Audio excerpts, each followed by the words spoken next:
Take the shot. Netflix has thousands of films, but the ones that genuinely blow your mind rarely show up on the front page. Today, we're fixing that. We've put together 10 science fiction films buried deep in the catalog, the ones the algorithm never recommends, but that, once you find them, you can't believe you missed. Dystopian worlds, artificial intelligences that make you question everything, claustrophobic thrillers where every second counts, and space epics that prove Hollywood doesn't have a monopoly on big ideas. But before we get into it, it would mean a lot if you took a second to leave a like and subscribe to the channel. Thank you so much for your support. Number 10. The Midnight Sky. The year is 2049. Something terrible has happened to Earth, something the screenplay deliberately refuses to fully explain, and the few survivors left are sheltering underground or wherever they can find cover. Augustine, a terminally ill scientist living in complete isolation, chooses to stay alone at his Arctic base, not to survive. To complete one final mission, warn a returning space crew that they cannot come home, that there's nothing left to come back to.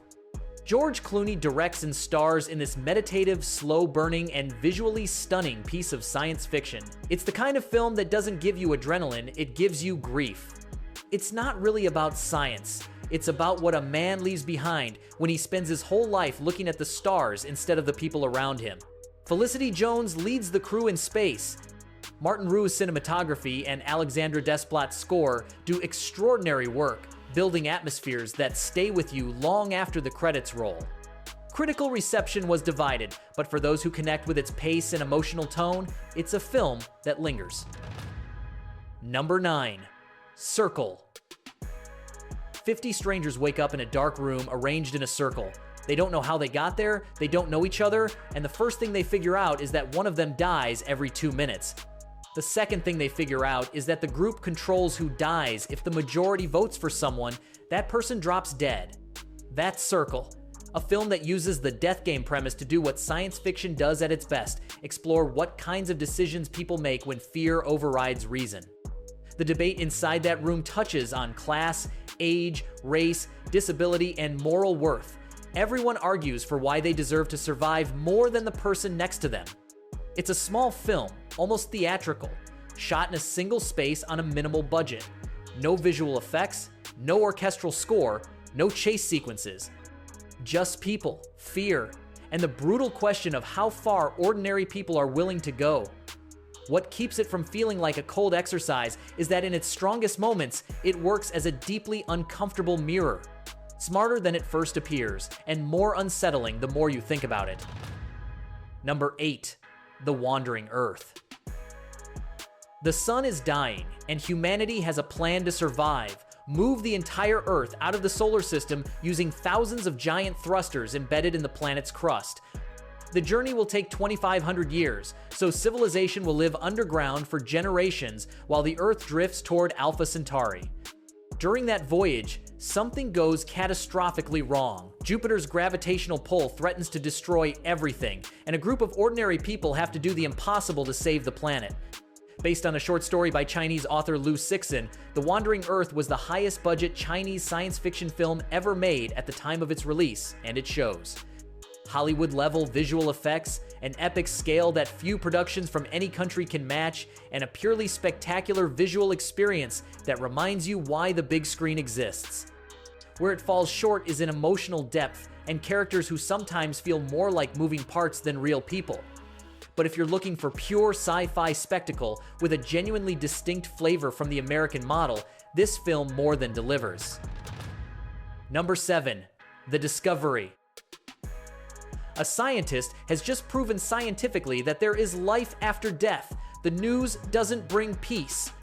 It triggers a global wave of suicides. Millions of people choosing to cross over now that they have confirmation something is waiting for them on the other side. In that bleak world, Will returns to his father's mansion, the scientist behind the discovery, and meets Isla, a woman with her own reasons for standing at the edge. The Discovery is philosophical science fiction of the rarest kind. It's not interested in the mechanics of the afterlife, but in what that knowledge reveals about the living. What do we do with regret? With the choices we didn't make? With the people we let go? Jason Segel and Rooney Mara build a melancholic and convincing chemistry, and Robert Redford lends serious dramatic weight as the father whose scientific obsession destroyed everything close to him. The film is deliberately slow and atmospheric, and its third act is a genuine divider. The twist either lands or loses you completely. For those who connect with what it's reaching for, it's one of the most intimate and quietly original films in the Netflix catalog. Number 6. Spectral. A DARPA scientist is rushed to a war-torn city in Moldova. American special forces are being wiped out by an enemy that doesn't show up on conventional cameras, doesn't respond to bullets, and kills instantly on contact. They're not insurgents.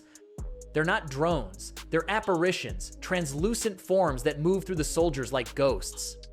Spectral blends military thriller and science fiction in a way few films attempt seriously. It takes the premise of supernatural horror and places it inside a credible scientific framework.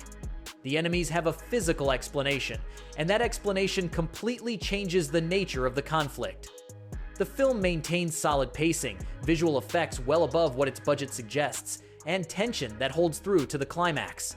The third act drifts a bit into video game territory, but before that there are 40 minutes of genuinely effective military sci-fi. Netflix acquired it before its theatrical release and let it slip by quietly with almost no promotion.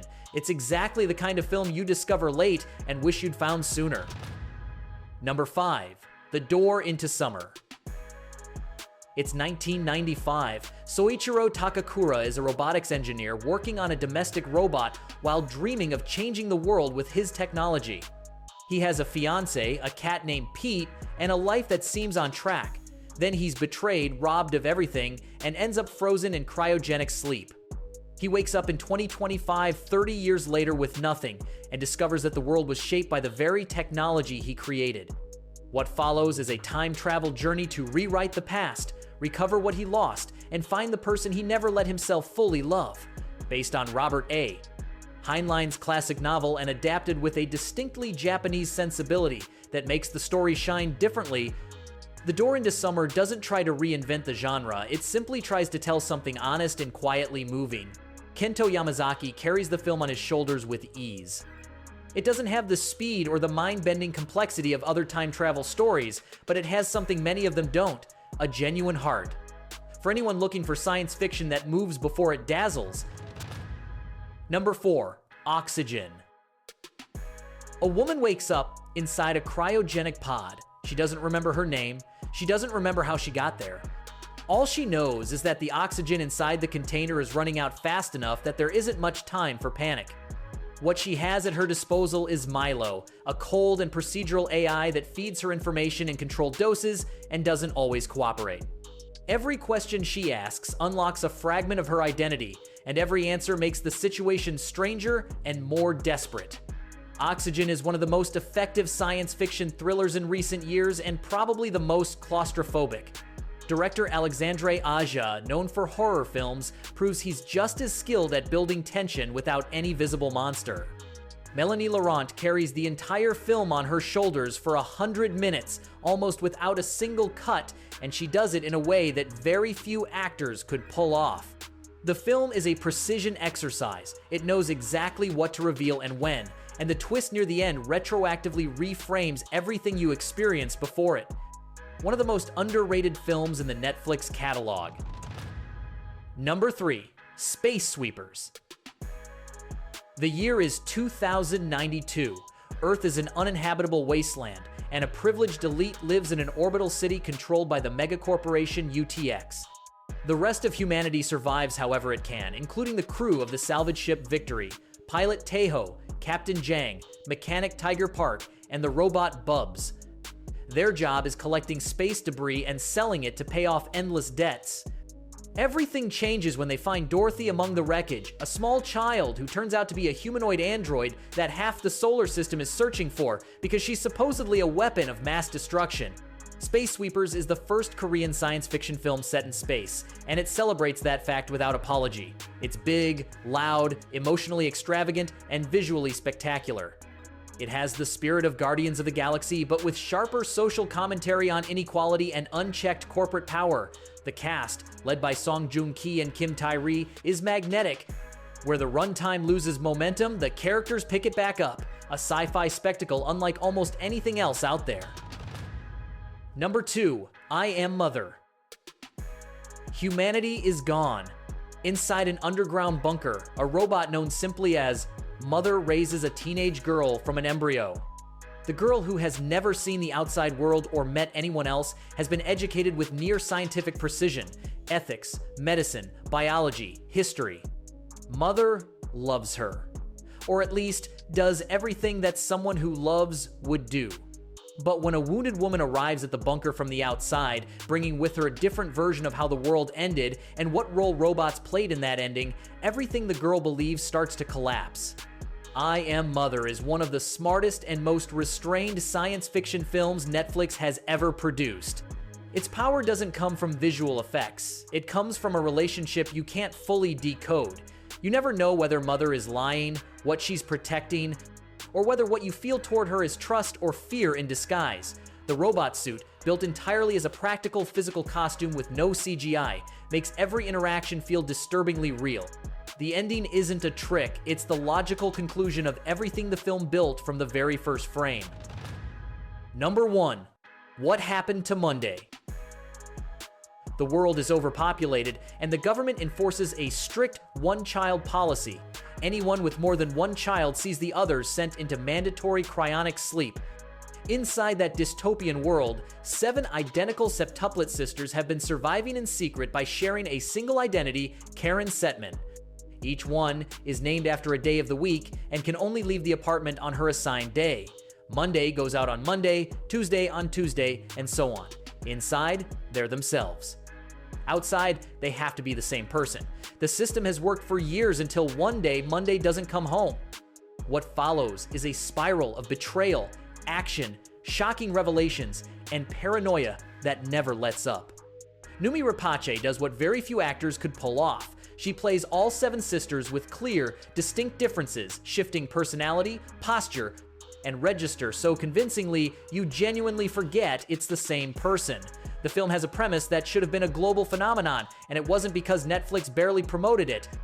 It's intense, fast, emotionally brutal, and exactly the kind of science fiction that keeps circling in your head for days after you watch it. And that wraps up our tour through 10 science fiction gems that Netflix has been hiding in its catalog. From single-room thrillers to 2-hour space epics, today's list has something for every kind of genre fan. If you enjoyed this video, don't forget to leave a like, subscribe, and hit the bell so you never miss what's coming next. Tell us in the comments which of these you've already seen, which ones you still have to watch, and if there's another sci-fi gem that deserves a spot on a list like this. See you in the next video with more recommendations and more great content for people who take their film watching seriously.